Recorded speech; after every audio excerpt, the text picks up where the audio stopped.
لہذا جب انسان بلوغت کو پہنچا ہے فلسفیانہ فکر کے اعتبار سے تب، اور یہ بھی نوٹ کر لیجئے، بہت اہم بات کہہ رہا ہوں، چند مہینے غار حرا کی تنہائیوں میں اللہ تعالیٰ نے حضور کو وہ سارا ذہنی سفر طے کرایا۔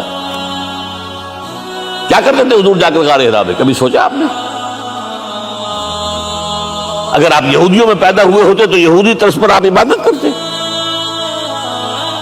اگر کہیں عیسائیوں میں پیدا ہوتے تو عیسائیوں کی طرف پر آپ تو نہیں تھے، آپ تو پیدا وہ مشرکین میں شرک کرنے کا امکان ہی نہیں آپ کے لیے، تو کیا کرتے تھے؟ حدیث کے الفاظ یہ یتحنث فی، وہاں جا کر عبادت کرتے۔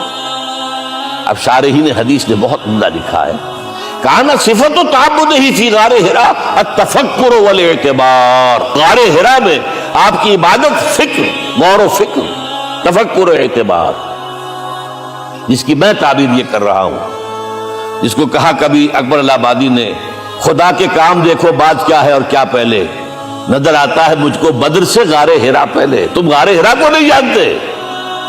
مصطفیٰ اندر حرا خلوت گزید، قوم آئین و حکومت آفرید۔ The most productive part of the period life of Muhammad is that which he passed in غار حرا۔ فکر کی ساری جو ہے بلندیاں طے کی، تب آیا ہے اقرا بسم ربک، اب اللہ کا الہدیٰ شروع ہوا۔ اچھا، اسی طرح نمبر 2، دین حق مکمل ہوا ہے، ورنہ جب ہم کبھی غاروں میں رہتے تھے کسی میونسپلٹی کا بھی سوال نہیں، نظام کسے کہیں گے؟ پھر یہ ہے کہ قبائلی نظام آیا، چلیے ایک شیخ ہے اس کا کہنا ماننا ہے سب کو، کچھ نظام تو بن گیا نا، اور نظام جہاں آئے گا جگڑ بندی ہو جائے گی۔ اب تم فلاں قبیلے کے شخص ہو، اس کا قبیلے کا سردار یہ، تمہیں حکم ماننا پڑے گا، اس قبیلے کی روایت یہ ہے، تمہیں پیروی کرنی پڑے گی، you have to do it whether you like it or not۔ پھر آپ کی سٹی اسٹیٹس وجود میں آئی، پھر امپائرز وجود میں آ گئے، 400-500 برس سے رومن امپائر، 400-500 برس سے ایرانین امپائر عرب کے اوپر ایسے تھی جیسے افغان کے سر کے اوپر بہت بڑا جو ہے پگڑ رکھا ہوتا ہے۔ کتنا بڑا ہوتا ہے؟ وہ کسی نے شعر کہا بھی تھا، مجھے تو اب یاد نہیں، کہ سر پہ باندھے ہوئے پورا افغانستان، میرا خیال سے ضمیر جعفری۔ تو کیا تھا یہ جزیرہ نما عرب؟ یہ جزیرہ کہلاتا، الجزیرہ، الجزیرہ، اس لیے کہ نیچے آپ کو معلوم ہے بحیرہ عرب، ادھر جو ہے خلیج آ رہی ہے آخر تک، ادھر سے بحیرہ قلزم جا رہا ہے، اور پھر خلیج عقبہ آ گئی ہے، تو یہ سارا جو ہے جزیرہ نما ہے، اس سے پہلے سنا۔ لیکن عرب اوپر 2 اور ہیں، عراق عرب، شام عرب۔ عراق عرب پر قبضہ ایران کا، شام عرب پر رومیوں کا۔ اور جب یہ سلطنتیں بن گئیں تو گویا کہ انسان شکنجے میں آ گیا۔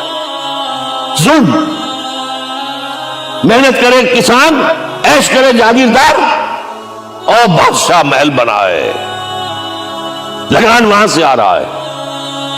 از جفائے دے خدایاں کشتے دہقانہ خراب، کرگے پر بیٹھا ہوا کوئی کھدر بن رہا ہے، ٹیکس دو۔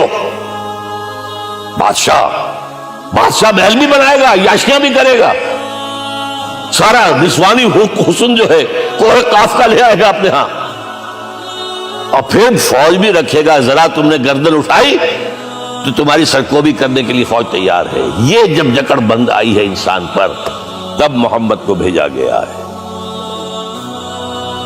دلی ریٹر، اسے آزاد کرانے والا، دین حق دیا گیا۔ یہ دین حق قرآن مجید میں اسی لیے کہا گیا، یہ میں کہہ رہا ہوں تکمیل رسالت النبوت۔ الیوم اکملت لکم دینکم واتممت علیکم نعمتی ورضیت لکم الاسلام دینا۔ آج میں نے تمہارے لیے تمہارے دین کو کامل کر دیا ہے، یہ مکمل نظام زندگی ہم نے دیا ہے، پہلے تھا ہی نہیں۔ لہذا کسی اور نبی سے یہ نہیں کہا گیا کہ اس کو غالب کرو، میں نے آپ کو بتا دیا کہیں نہیں ہے، نہ نوح، نہ ہود، نہ صالح، نہ ابراہیم، نہ موسیٰ، نہ عیسیٰ، کوئی بھی نہیں۔ اور حضور سے کہا گیا یہ دین اب غالب کرو۔ اگر صرف تم کتاب میں لکھ کر دے جاؤ اور اس کے مثال پیش نہ کر سکو